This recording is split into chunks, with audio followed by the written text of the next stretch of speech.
Hey, everybody, what's going on? Welcome back to Browns Only. Oh my gosh, guys, it's been so long since I've been chatting with you guys that, I guess the digs have changed a little bit. I'm just happy to be back here with you guys. Browns Only brought to you by your host, Rudy. You see, the looks changed up a little bit, but I'm still the same old guy bringing you this show. Hey, I know it's been a while, but we got an exciting matchup for the Browns this weekend as the Browns take on the New England Patriots. The Browns are 2-5 this year so far. Probably wish we could have started off a little bit better, right? Browns starting off at 2-5, but there are some things to be optimistic about going into this matchup with New England, taking on again New England in Gillette Stadium, which the Browns have never won, and New England starts off 5-2. But let's talk about some other things first that are going on with the Browns. And I do want to tell you some of the things we'll talk about in the show today will involve some trades, some recent trades that the Browns have made. We'll review the rookie draft class a little bit and again go over the reasons for optimism with the Browns. Always excited to talk about the Browns with you. Very happy to be here again. We'll also talk about one thing that I've been wanting to talk about with you guys for a long time is basically to get my feelings out about the quarterback situation, right? So I think we should finish off the show with that because I'm sure there will be a lot of people that will, especially tune into the show just to hear my opinion on that. Knowing that I'm a huge Browns fan and also knowing how I feel about the Sanders family as a whole, right? So I hate to give it away a little bit there, but I did want to touch on with you guys some of the things the Browns have been doing that led to the 2-5 record. By now, you know who the Browns have played. We are coming off a victory, the rare victory, obviously the second one of the season, but to the also struggling 1-6 Dolphins. It was a very impressive showing by the Browns defense. However, there was room for to be desired, maybe offensively for the Browns. Definitely came away with the victory in a 31-6 victory over the Dolphins at home in kind of a messy game, but it included a pick six from a new Browns player who they did just acquire, Tyson Campbell, the cornerback from the Jaguars, played college at Georgia. Again, he had a pick six with some sticky coverage on the outside in that game on Waddle with his former teammate Rashawn Jenkins. In fact, the Browns had 3 interceptions in that game. One also by Jenkins, and then another by Ronnie Hickman. So the Browns secondary really showed out in that game. We know about the close loss to Minnesota. We actually had a trade where we acquired Cam Robinson, the offensive tackle, who I don't want to say he was busty, right? He had always been a guy that had been a starter at tackle throughout his career, but the Browns were able to acquire him. So mainly starting at left tackle, he was rotating in a little bit with Kevin Leviston at right tackle as well as they were doing a little bit of platooning also with Cornelius Lucas. So after DeJuan Jones went out early this season, right, definitely went to kind of all hands on deck for getting Cam Robinson, acquire him by trade that way. Obviously, Conklin's missed some time, so that O line has been a real obstacle for the Browns to try to overcome. And obviously, what you know by now as well is that Dylan Gabriel starting. One of the reasons because is Flacco was traded to the Cincinnati Bengals. Now, that may have infuriated Mike Tomlin, for example, because he did have to play Joe Flacco right after the Bengals lost to Green Bay. They turned right back around and they played Pittsburgh on Thursday night. Tomlin knew about that, so he was like, "Hey, AB, don't be doing that trading in division." In fact, that so rarely happens that it hadn't happened since 2000 that a team had one executed a team within their same division, but also sent a team that a starting quarterback within the same division. Again, it had been a long time since something like that happened. So it is very unusual, but we did cover some of the recent trades that led the Browns to acquire, for example, Tyson Campbell, who people might ask, and I've seen people ask, like, why did the Browns make that trade? Newsom, was it a good trade? One thing, Newsom's contract was expiring, so the Browns would have had to resign him. He already had a high, I would say tenure. I think he made about 13 this year.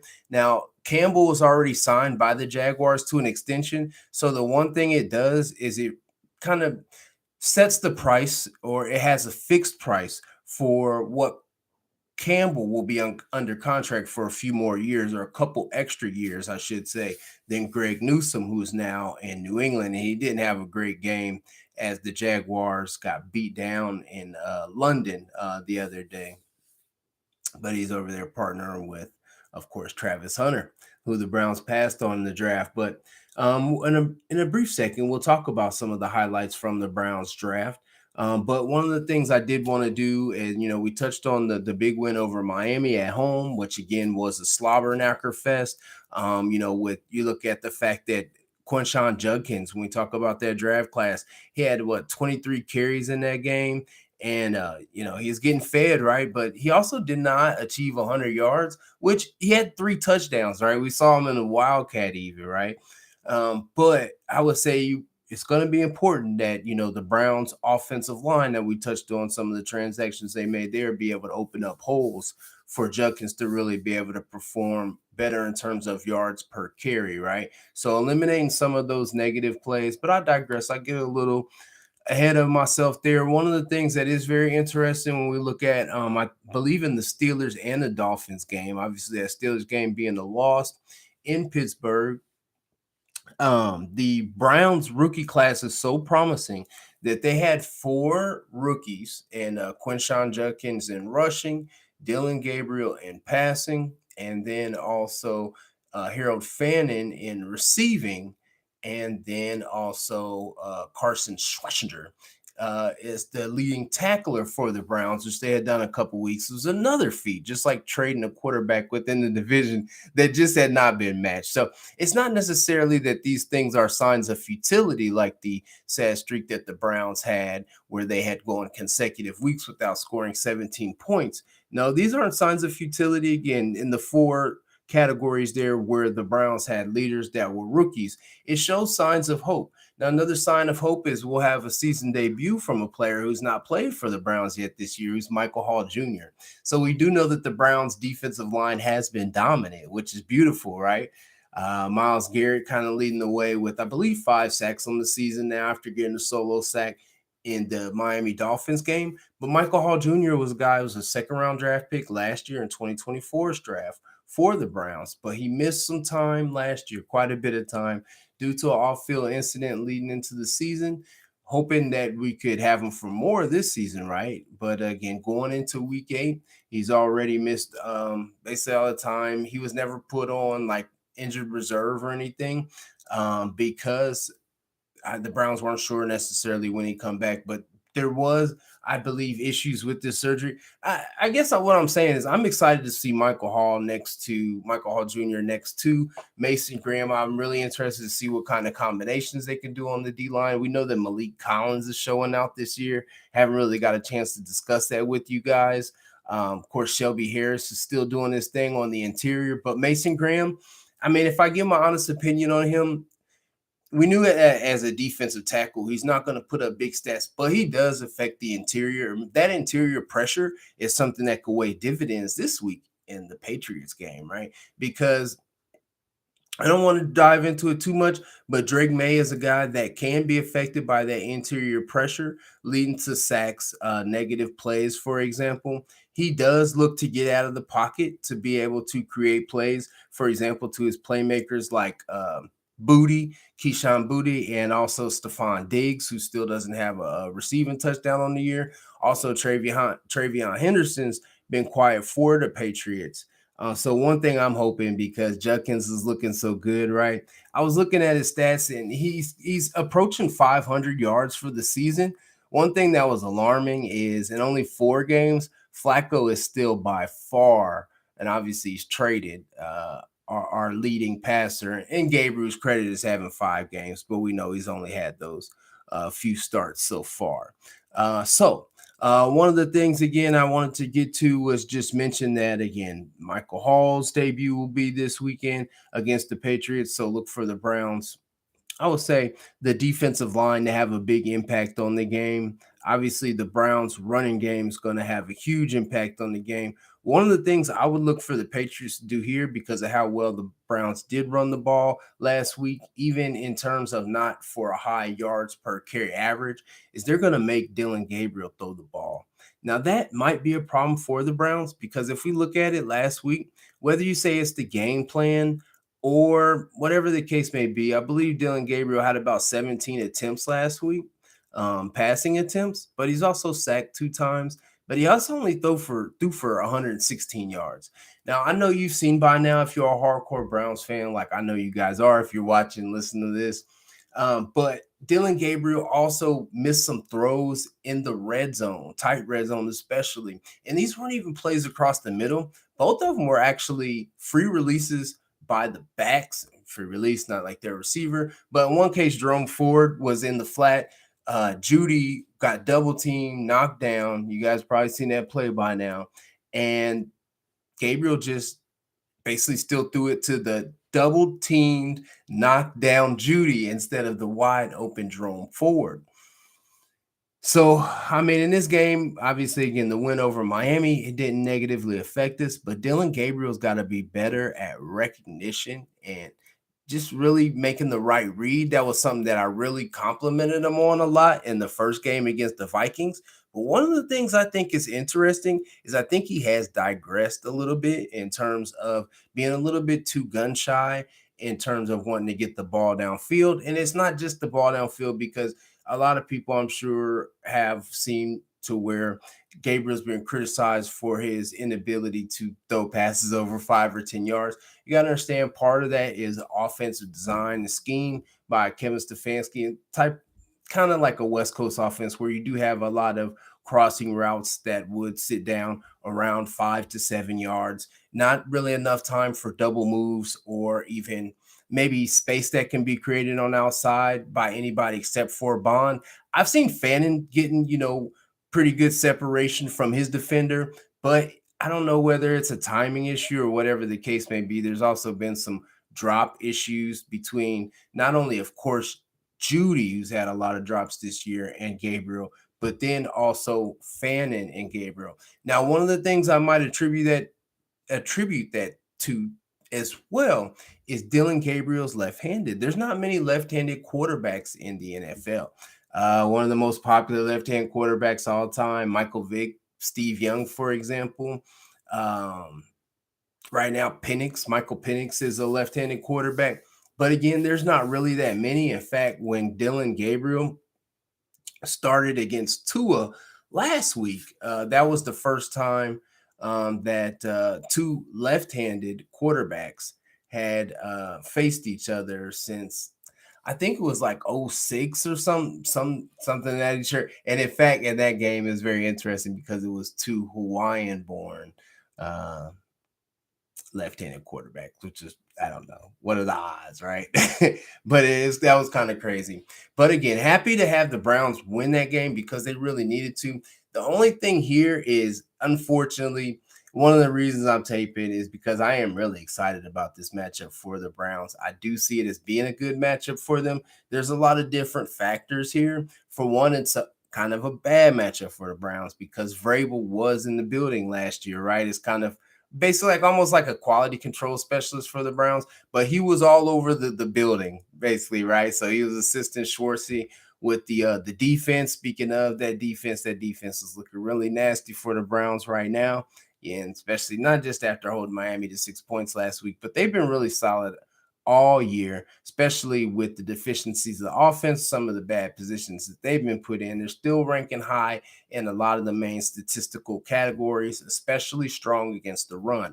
Now, the Patriots do have a strong run game with Ramondre Stevenson, but again, the Browns will hope that they can kind of contain that, just like the Patriots. I think second overall run defense in the league will hope that they can contain Quinshon Judkins and not have them be able to have an impact like, us have an impact the way we did against Miami with the running game and really being able to control the line of scrimmage. One thing that is coming up as well, we talked about this, some trades that the Browns already executed, that I think that especially the Tyson Campbell trade, the Browns made out very well with that one. As much as Greg Newsome is a fan favorite. For example, a good friend of Denzel Ward, and guys were down for the Pittsburgh game. You could see, even though there were some struggles, even after just coming to the team after a couple days and having to deal with a guy like DK Metcalf, who's a monster, really, right? He's only what 6'4", 230, rocket laser hands, runs a 4-4, right? And so there was one play where he kind of got tangled up with them, and they didn't call interference, but Metcalf couldn't come down with it in the first half. It was a deep play, and he had Campbell had some help, but he was still in man. And then in the second half, we know that Metcalf did score a touchdown on him. So I think that soured maybe a lot of people's first impression, right, with Tyson Campbell. But he was dominant against Miami, again, including that pick six. And as far as a Browns fan, that's one of the things that I like, the energy that he brought. Now, Cam Robinson, again, he did man the left tackle spot. Now, I hadn't really got a chance to cover this much, but this is the case. The Browns do not have linemen under contract going into next year. And that's a problem because they didn't draft any this past year in the 25, 24 draft. What year are we in? In the 25 draft. And they in the 24 draft, they drafted Zach Zenner. And he's not really, I don't even know if he's been active much this year. He's definitely not getting time. Luke Wimpler is guy from, I guess, at this point, back in 2023, but an interior lineman, backup center. He's more of a six offensive lineman. Look for the Browns to maybe use that quite a bit. It was almost like a Freudian slip last week in a nasty game where Njoku was out. And that's one of the things I wanted to touch on was the injury report for this game. But again, I also wanted to talk about, I was leading into possible trades that the Browns could still execute to try to improve the team, right? So there have been a couple of trade rumors. The deadline's coming up. I believe it's November 4th, November 6th, the trade deadline. So the Browns did, they made some improvements again with Cam Robinson at left tackle. Again, guys not being under contract into next year for the Browns, like Batonio maybe retiring at offensive, as the all-time really great guard for the Browns. But Teller, I believe his contract will be up at the end of the year. And Posick, I believe the same thing. Maybe it's likely that they re-sign Teller, even though maybe he's more on the downside at this point. But obviously, again, we talked about Big Thanos not being the player that the Browns are hoping to be, and really just being hurt, not being able to be dependent on. So the Browns are going to have a lot of holes to fill, even if you would say like a Zenter and a Wimpler, like let's say fill up, the center and the left guard spot that Batonio will vacate, right? And even if Cam Robinson is the left tackle for the future, which is it's assuming a lot, you'd still likely need to fill that right tackle spot with Conklin. I mean, he's just been a guy that's kind of almost like Big Thanos, just hasn't been available, right? But he will be available for Miami. So before I talk about these future trades, let me just talk just briefly on everybody was back basically. So I talked about Mike Hall making his debut. Njoku was out last week, so he'll be returning from injury. He was practicing. Conklin, I don't think it was official on Conklin that he was going to play, but it is likely that he'll be back. There were a couple other guys that were listed, like Aiden Huntington, who didn't practice early in the week, but he got back to practice later in the week. Now, something was extremely interesting and fishy. I want to talk about those trades with you guys. But this has been something that I really wanted to go into write about. Maybe I'll get a chance to, as I hope this guy is here for a while, but he's not just this guy. It's our future franchise quarterback. We're talking about Shador. He ended up on the report with being questionable with a back injury, like on Friday. But at the same time, which is like yesterday now, but at the same time, I mean, he's not even, Kevin said earlier in the week he wasn't getting first team reps. So I'm starting to get a little confused here. How did he hurt his back? Why is he questionable? And I know that Bailey Zappi got elevated because Shador is questionable as the backup, which is extremely interesting. Wanted to touch on the question, what does Dylan have to do to keep his job? going into the bye. Because after this game, win, lose, or draw in New England, in Gillette, with the Browns, trying to get the first win over New England since when, sports fans? That's the trivia question. You want me to give you a little Jeopardy music? Do, do, do, do. When's the last time the Browns beat the Patriots? Do, do, do, do, do, do, do, do, do. And yes, they did have Bill Belichick. Do, do, do. That's my hand. Do, do, do, do, do, do, do. I didn't really have any music at the beginning of the show, so then I just go do the Jeopardy music. Hey, that's a classic theme. I don't care what you guys are talking about. Do, do, do. I ain't heard nobody say it. Hey, one thing I didn't say at the top of the show, since I hadn't taped in a while, 937-355-2137. I had to think about it because I don't call myself much, right? But that's a number you can reach me at with comments you may have, questions, I would say threats. No, no threat. Concerns you have, right? But, really complaints, really, it might be if you're a Browns fan. But 937-355-2137. You can hit me up there anytime, drop me a line. You could drop me a line in the chat down here. I will respond to you. But again, I wanted to know, Browns fans, or those who are coming to be Browns fans, when is the last time that the Browns beat the New England Patriots? The answer to that was in 2010, and one Aaron Hernandez had 2 touchdowns for the Patriots, and we know him now as, I'm not going to go there, but obviously he did have a very tragic story. But I mean, on the other hand, Peyton Hillis had about 190 in that game as well. Colt McCoy was the quarterback for the Browns. He was the actual winning, obviously, quarterback for the Browns, threw about 19 passes. And then also Muhammad Massaquoi, if you're a hardcore Browns fan, you may remember that guy's name. I was really excited about Mo Massaquoi once upon a time. But I'm going to bounce back to, again, some of the things going on with the matchup against New England. I mean, this is the thing for me, right? I got to keep it 100. I always, and you could go back and look, I have some, quick videos I did leading up to the draft about, who the Browns should draft and where and such, and breakdown of the quarterbacks. And I didn't really have, I had Dylan Gabriel like right on or outside the top 10, kind of battling with guys like, say, like Riley Leonard and Quinn Ewers from Texas as like later round draft picks. That's where I had Dylan Gabriel slotted at. So kind of struggling to be in that top 10, but like after like a Kyle McCord. So after the 5th round, likely, more like around that grade. But with Shador, I thought potentially he could go 2nd overall. But I would say at the latest, late 1st round, early 2nd round. Obviously, that's not the way it went down. It is what it is, right?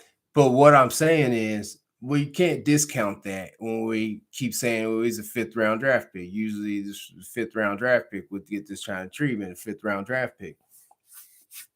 Shador has done nothing but carry himself with the utmost, I don't know what you want to say, professionalism, I would say, since he's entered the building.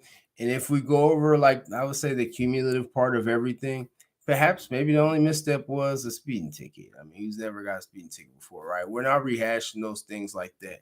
What I am saying is that this man, Shador, Deion Sanders' son, right? Who was basically the all-time leader in completion percentage in the NCAA. Even though, again, he's kind of, if you want to look at it, pitted against a guy who had 6 years in college and also basically had the most wins all time, I believe, as a college quarterback. One thing we have to, I think, look at is kind of almost a tail of the tape. So even if you look at like height, weight, and I want to say usually the other thing I'll put in there is speed.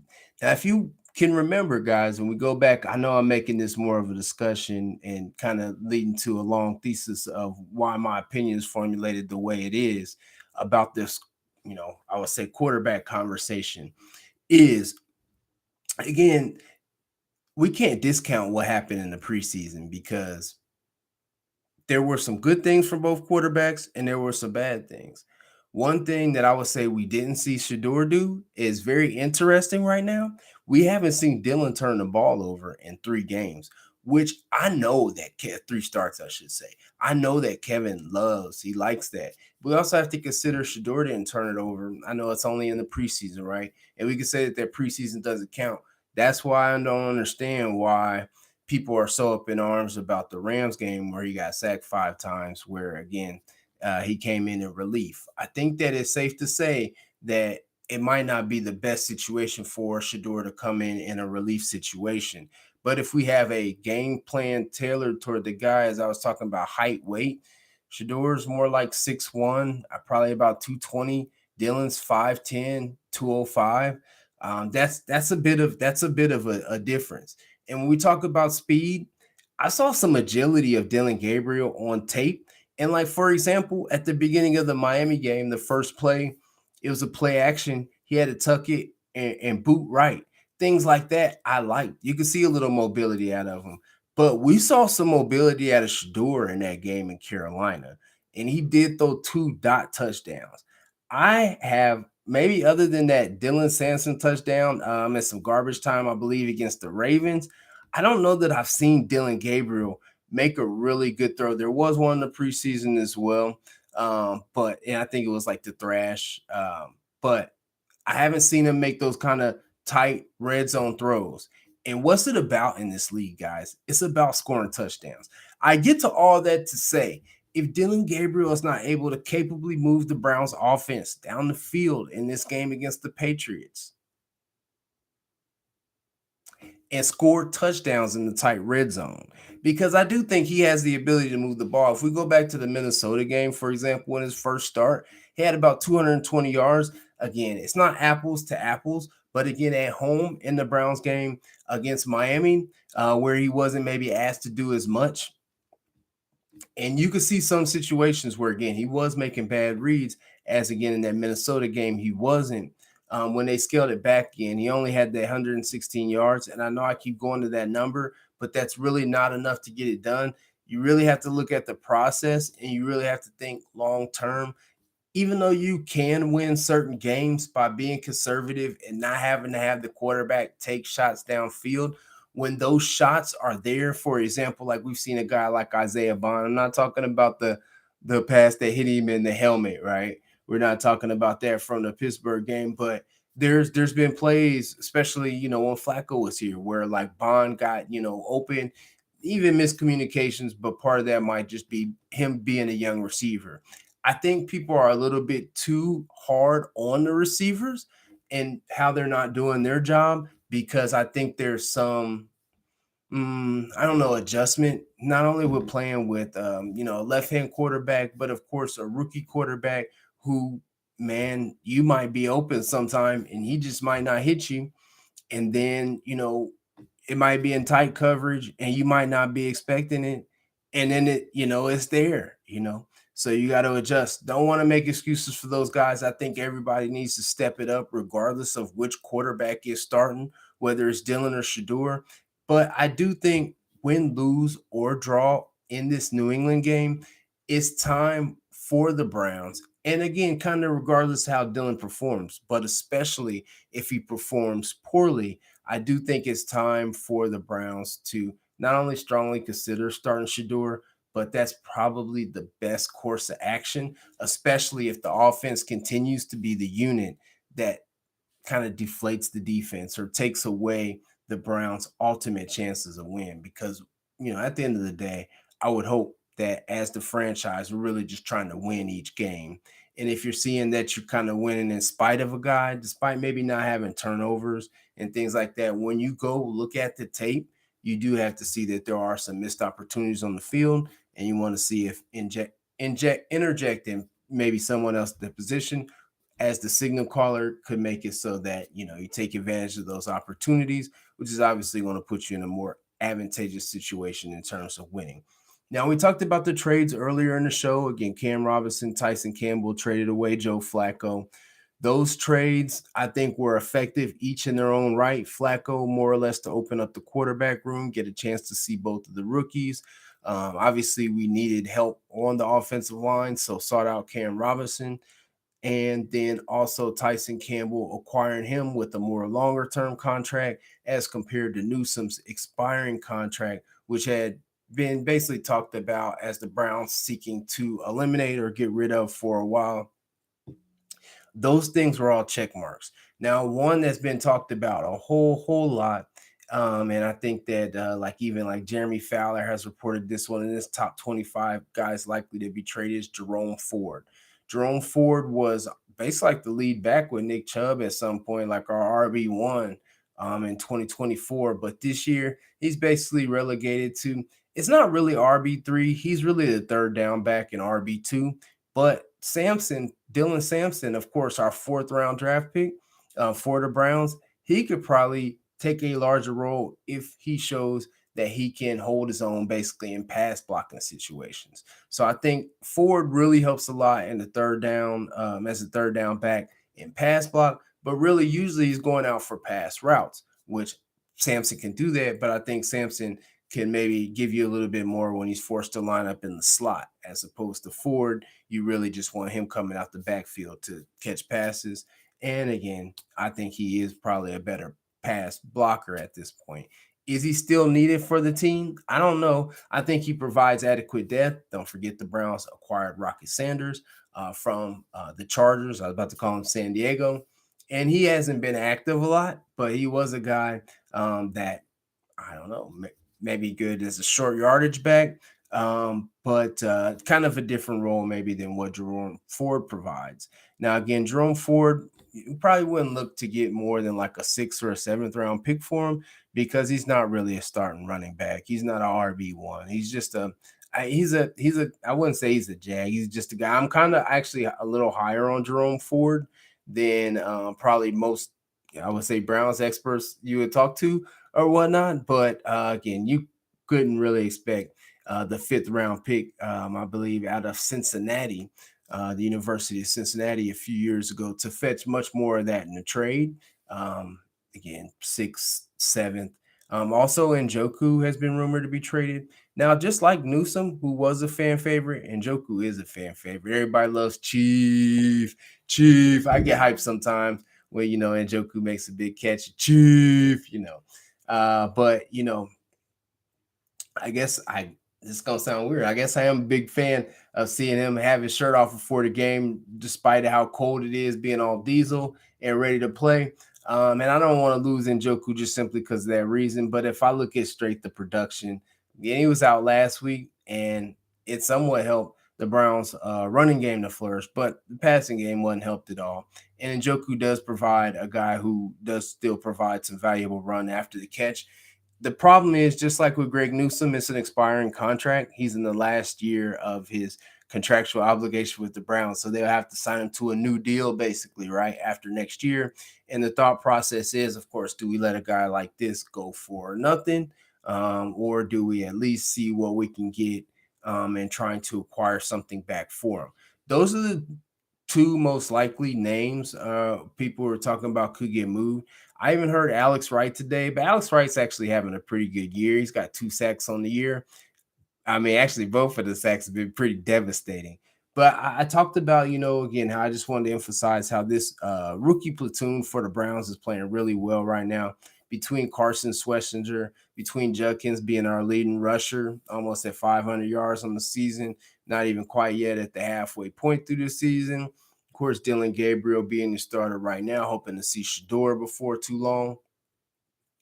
And then, even, of course, Dylan Sampson contributed, and Mason Graham with getting the interior pressure. Hopefully, we'll see some more sack numbers from from Mason Graham. That's really what I've been wanting to see from him. I know, again, as a defensive tackle, we might not always expect that the stats would align with the performance, which has been dominant at some point. He really got after two, I thought, in that game. You seen the pass deflection at one point. But I just really want to see some of these guys really. I'm hoping that they don't hit the rookie wall, but they start to put it all together. The Browns really need a big game from Judkins in this Patriots game. I would say that's one of the keys. It might sound silly, but Drake May is capable of busting off some big runs, believe it or not. And he can easily run for about 60, 70, 80 yards, especially in the man scheme that we play. If we don't keep our head on the swivel or have a spy, then, for example, we can have sticky coverage downfield. Somebody misses a tackle, breaks contain, middle of the field is wide open. That's where he runs to for a 40-yard gain. Me saying that is to say that not only do we have to spy him, of course, with Schlesinger would be the most likely solution there, but then also we have to, on the other side of the football, control the clock, control the game with Judkins. We cannot do what Kevin Stefanski did against the Steelers and say that the running game is struggling, let Dylan Gabriel drop back 58 times with 17 hits, because this defense will accommodate. They are not that great against the pass, but I guarantee you do not want to drop Dylan Gabriel back that many times unless you want to give me exactly what I want. And not to say that I would like to see Gabriel get knocked out the game, but I do want to see Shador. I don't know that this is the week for that, though. I think coming out the bye will potentially be the best time for that, for him to have the best time to have early success. I do think he's ready. I do see those plays where, for example, Bond is downfield, and I've seen Shador's deep ball accuracy. I know that it was in college. Just like, for example, there are certain traits that I seen Gabriel hitting open, wide open receivers at Oregon, that things that we haven't seen yet, right, translate to the NFL. I certainly understand that. I perfectly understand that. And again, I don't want to have people get confused as I'm about to sign off. I'm not basically against Gabriel. I'm not rooting against him. I want him to succeed because his succeed translates to the Browns' success. But ultimately, I do believe Shador is the better prospect. So I want him to have enough time to be able to get, I would say, a fair evaluation, if that's even the way to put it, a full evaluation, so that the Browns can make the best course of action after the season in deciding whether they want to pursue a quarterback. And I'll touch on it in future editions. It's way too early for like 2026 mock drafts, but trust me, I've been doing my homework. Right, I watched Lenore Sellers earlier. I was watching Ty Simpson. Obviously, those two guys were head to head, and then I watched Mendoza. Now, as I sign off on this show, I did just kind of give you, I don't know, say like, and I've done this before on the show where I mentioned things like, again, I didn't spend a whole bunch of time on it, but I say, hey, I was in the lab, man. I mean, I was working, but I was working, right? So I was up here watching Simpson and seeing what I thought. Really impressed by Simpson. Mendoza, who came into, I think, today's game with like 21 touchdowns and 2 interceptions, leading the undefeated Indiana team. You asked me, would I potentially like him to join as the QB next year, right? That's what I'm saying. Like, it's a lot of guys out there. I mean, even guys, don't get me started, guys. I will go on for a couple hours. Again, it's been a while since I talked to you guys. I forgot how clean I'll be doing it over here. I'll be hitting them with the camera. Dipset. Well, I'm about to dipset, y'all. Just got done watching that versus that No Limit Cash Money, so I'm still fired up off of that. Slow motion with it. Slow motion. Hey, but this wasn't slow motion. This was like a speed round. I had a lot of things I needed to get through with you guys. So it was a pleasure, man. Again, it had just been a while since, I got to really touch bases with you guys. Again, this is Browns Only. This is Rudy. The show, it's really my pleasure to bring it to you. It's not a lot of, fancy frills, but it is brought to you by Big Rude Promotions and Entertainment and also DQ NIL Group.